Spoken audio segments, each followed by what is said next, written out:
Hi, this is David with entry number 298.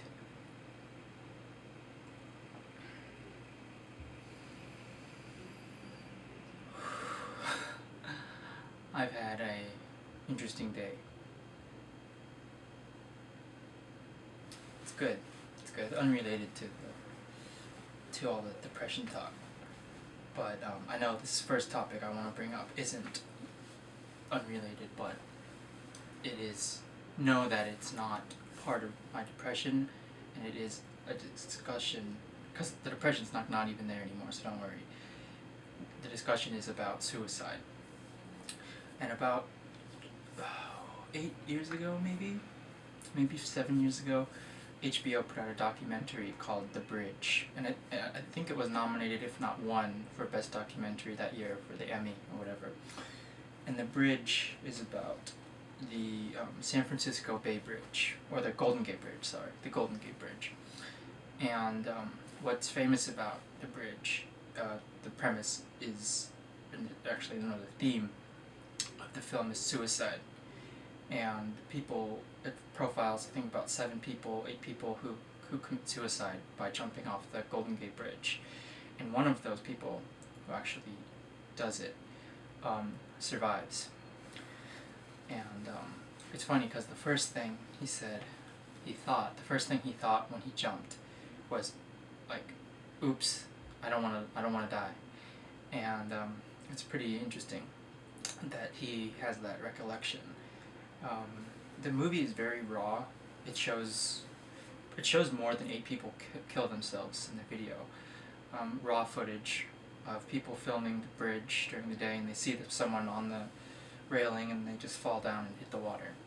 Most of the time they fall kind of like body first or back first, so their head smacks against the water and it breaks their neck or their skull or whatever and kills them instantly.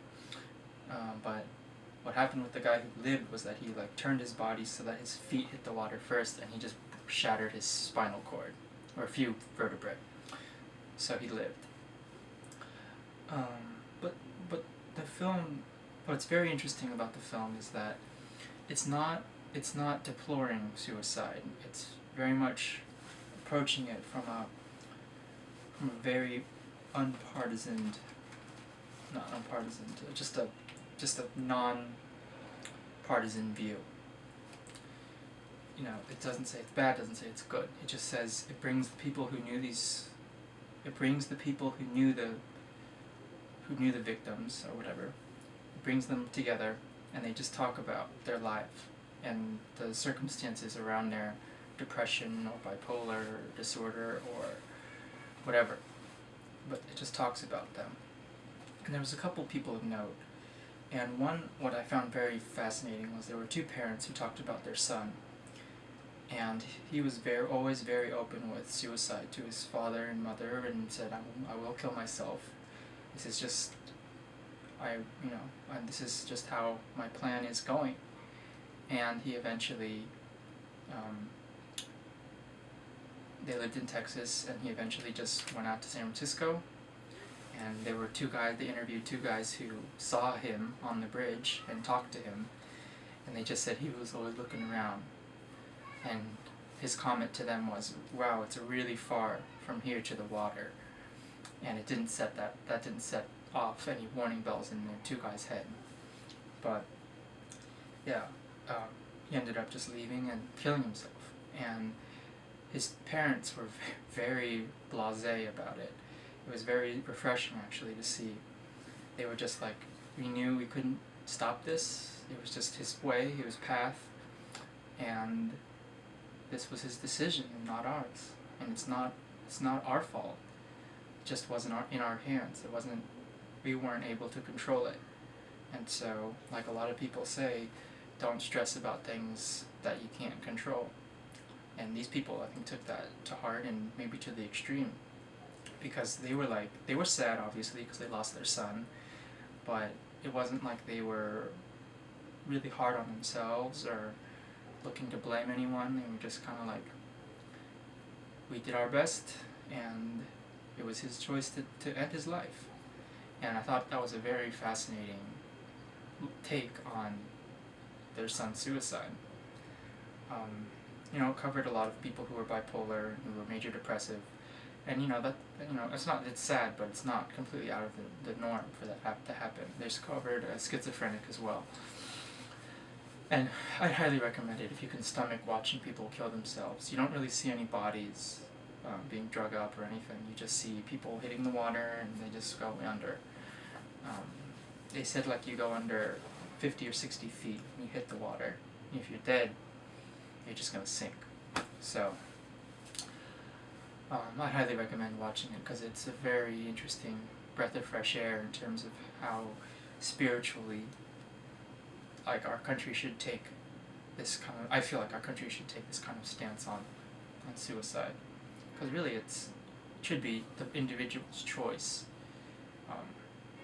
And what was another interesting point, one more anecdote, was that there was a woman whose friend was bipolar, or was depressive, or probably bipolar actually. When they talk about him, he sounds bipolar, but she just was like, promise me that you'll call me before you do it. And then when he called her, he was like, I'm about to kill myself, I'm saying goodbye. And then she was like, promise me you'll write a note and you put it in your pocket so that when they find you, they can tell me you're gone. And that was just like such a powerful, moving statement. But yeah, highly recommended. Highly recommended. It's not like I feel any more different about the subject, so don't worry. But today at school was bad. I would say bad. The 6th grade girls were completely disrespectful, and some of the boys were even disrespectful as well. If you haven't noticed, I'm kind of sweating, and it's because it's damn hot, and I think that has a lot to do with it.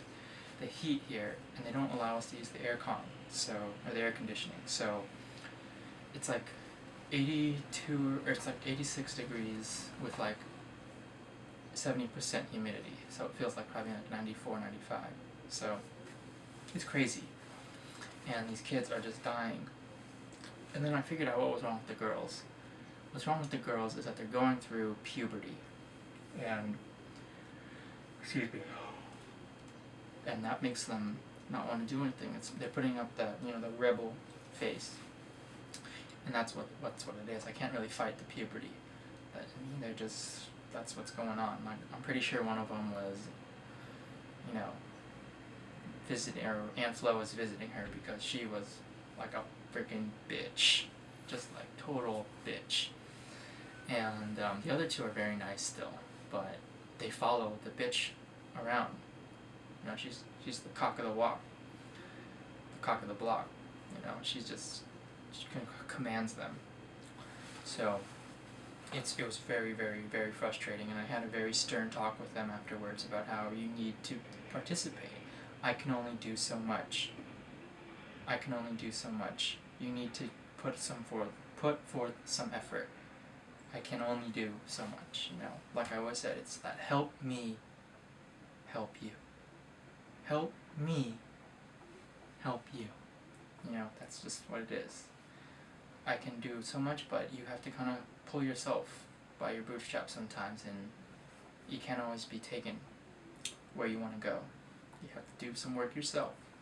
So hopefully that improves, but I expect it won't.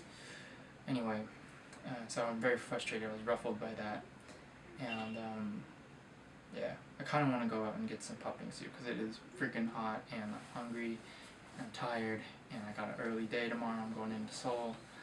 So thanks for watching. I'll end it here.